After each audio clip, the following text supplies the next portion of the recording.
అందరికీ నమస్కారం అండి.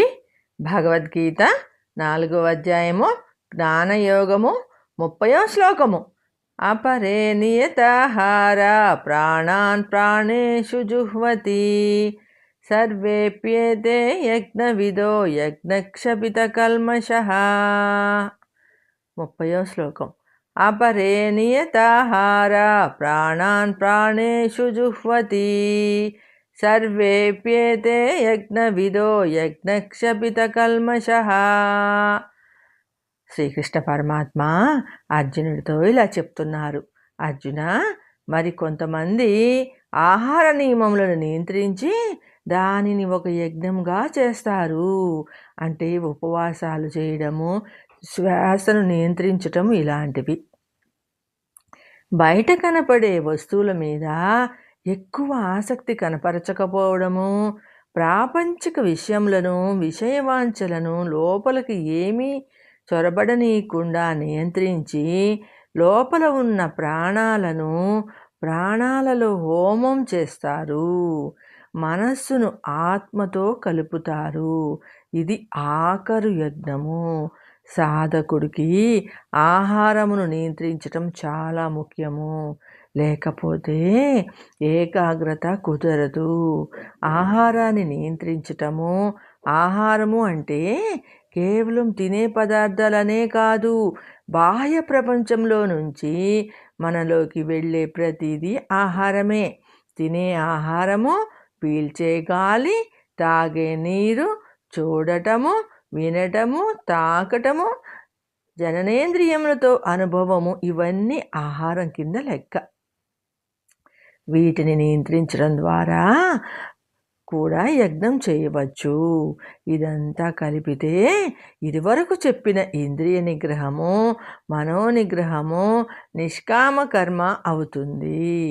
ఇవన్నీ కాకుండా కేవలము ఆహార పానీయములను మాత్రమే అనుకుంటే మనం తీసుకునే ఆహారము, పానీయముల ప్రభావము మన శరీరం మీద, మనస్సు మీద ఉంటుంది.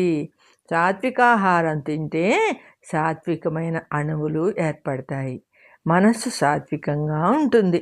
జంతువుల మాంసం తినడము, మద్యం సేవించటము లాంటివి చేస్తే ఆ లక్షణాలే మనకు సంక్రమిస్తాయి. రజోగుణము, తమోగుణము ప్రధానముగా ఉంటుంది.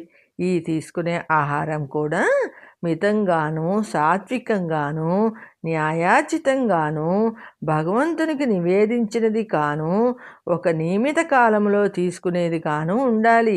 వీటిలో కొన్ని పాటించమని నేడు డాక్టర్లు కూడా చెప్తున్నారు. ఇవి అన్నీ కూడా యజ్ఞముల కిందకి వస్తాయి. కాబట్టి ఆహార నియమాలను పాటించాలి. సాత్వికాహారం తీసుకోవాలి. అప్పుడు గతి తప్పిన ప్రాణ, అపాన, వ్యాన, ఉదాన, సమాన ప్రాణములను ఆహార నియమాలను పాటించడం ద్వారా సక్రమమైన మార్గంలో మార్చడం జరుగుతుంది. ఇది ఒక యజ్ఞమే. అప్పుడు ప్రాణములన్నీ సక్రమంగా, ఎటువంటి ఒడిదుడుకులు లేకుండా వేటి పని అవి సక్రమంగా చేస్తాయి.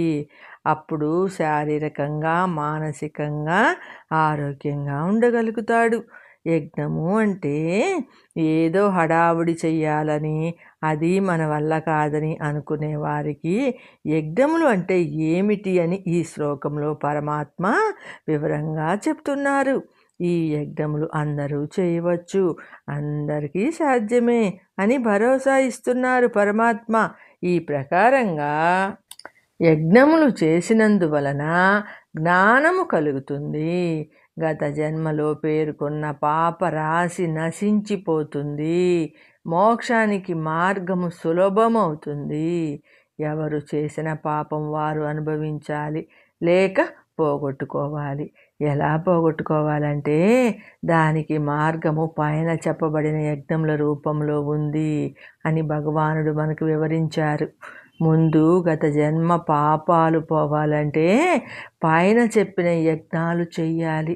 అప్పుడు మనసు శుద్ధి అవుతుంది, ఆత్మజ్ఞానం కలుగుతుంది. అదే మోక్షానికి సోపానము. కాబట్టి పైన చెప్పబడిన యజ్ఞములలో కనీసం ఒక్కటైనా మనం ఆచరించగలిగితే, ఆ ప్రయత్నం చేయగలిగితే ఈ జన్మ సార్థకమైనట్టే. తర్వాతి శ్లోకంలో ఈ యజ్ఞములు చేయడం వలన కలిగే లాభముల గురించి వివరించారు పరమాత్మ. సర్వే జన సుఖినో భవంతు అండి. జై శ్రీమన్నారాయణ.